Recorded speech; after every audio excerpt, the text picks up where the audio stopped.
तो हेलो दोस्तों, आज की इस वीडियो में हम लोग इंटर कास्ट मैरिज और सिमिलर कास्ट मैरिज के बीच में तुलना करने वाले हैं और देखने वाले हैं कि किसके क्या फ़ायदे और क्या नुकसान हैं। तो वीडियो को बिना देर किए शुरू करते हैं। तो दोस्तों, इंटर कास्ट मैरिज जिसे हम अंतर जातीय विवाह भी कहते हैं और सिमिलर कास्ट मैरिज को समान जातीय विवाह कहते हैं। तो हमारा पहला पॉइंट है मॉनिटरी सपोर्ट। अगर आप जनरल या ओबीसी से बिलोंग करते हैं और किसी एससी एसटी के लड़के या लड़की से शादी करते हैं तो इंडियन गवर्नमेंट आपको मॉनिटरी सपोर्ट प्रोवाइड करती है, जो कि 2.5 लाख से लेकर 5 लाख तक के बीच में होता है। और ये चीज़ हमें सिमिलर कास्ट में नहीं दिखती है, इसीलिए ये पॉइंट जाएगा इंटर कास्ट वालों को। और हमारा दूसरा पॉइंट है प्यार। अब प्यार तो किसी से भी हो सकता है, इंटर कास्ट से भी और सेम कास्ट से भी। और ये एक ऐसी चीज़ है जिसे शब्दों के जरिए बयां कर पाना बहुत ही मुश्किल है, इसीलिए ये पॉइंट जाएगा दोनों को। तो हमारा तीसरा पॉइंट है पेरेंट्स। इंटर कास्ट मैरिज में लोगों को अपने पेरेंट्स के खिलाफ जाना पड़ता है, जबकि ऐसा सेम कास्ट में नहीं होता है। आपको अपने पेरेंट्स, अपनी फैमिली को अपोज करना पड़ता है ऐसा करने के लिए, जो कि एक नेगेटिव पॉइंट है इंटर कास्ट वालों के लिए और एक पॉजिटिव पॉइंट है सेम कास्ट वालों के लिए। तो ये पॉइंट जाएगा सेम कास्ट वालों को। तो अब इसी से रिलेटेड है हमारा चौथा पॉइंट, जो कि है कम्युनिटी। आपने अक्सर सुना होगा कि united we stand, divided we fall. एकता में ताकत है, अगर हम एकजुट नहीं होते हैं तो हम लोग कमज़ोर पड़ जाते हैं। आपकी कम्युनिटी आपको सेफ्टी, सिक्योरिटी प्रोवाइड करती है और मुश्किल समय में लोग एक दूसरे की मदद भी करते हैं। और कुछ लोगों के लिए उनकी कम्युनिटी ही उनके लिए सब कुछ होती है, उनकी पहली प्रायोरिटी उनकी कम्युनिटी ही होती है।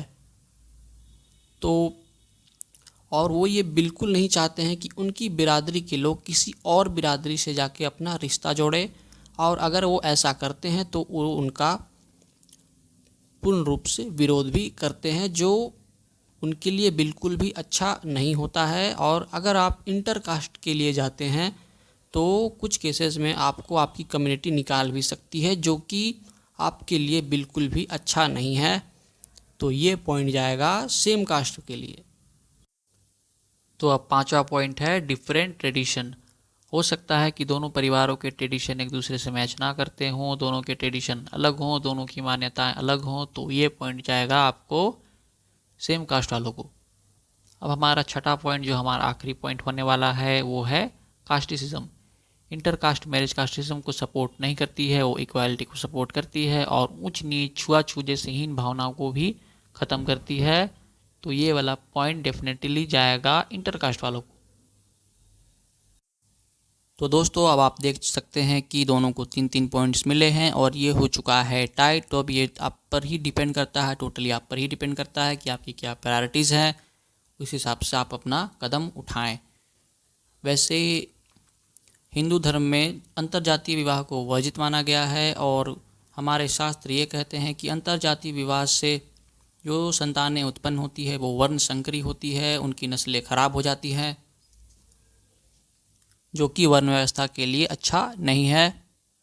ये वही वर्ण व्यवस्था है जिसमें शूद्रों को नीचा समझा गया है अभी। लेकिन महाभारत में विदुर, जो एक दासी पुत्र थे, वो राजा के सलाहकार थे। संजय जिसे दिव्य दृष्टि प्राप्त थी, उन्होंने महाभारत में क्या क्या हो रहा था वो राजा धृतराष्ट्र को बताया। और हमारे वाल्मीकि जी, जो दासी पुत्र थे, उन्होंने रामायण की रचना कर डाली। और हमारे वेद व्यास जी, वो भी दासी पुत्र ही थे, उन्होंने भी ना जाने कितने वेद ग्रंथों की रचनाएं की। जब उस समय ऊंच नीच की ये भावनाएं नहीं थी, तो पता नहीं ये भावनाएं अभी क्यों हो रही है, अभी भी ये नहीं होनी चाहिए। इसलिए मेरी अगली वीडियो वर्ण व्यवस्था के ऊपर में होगी, जो कि बहुत इंटरेस्टिंग होगी और बहुत इंटरेस्टिंग बातें मैं आप लोगों को बताऊँगा। इसलिए चैनल को लाइक और ये चैनल को सब्सक्राइब और वीडियो को लाइक कर दें। और अगर आपके कुछ सुझाव हो तो वो भी आप कमेंट में लिख दें। Thank you.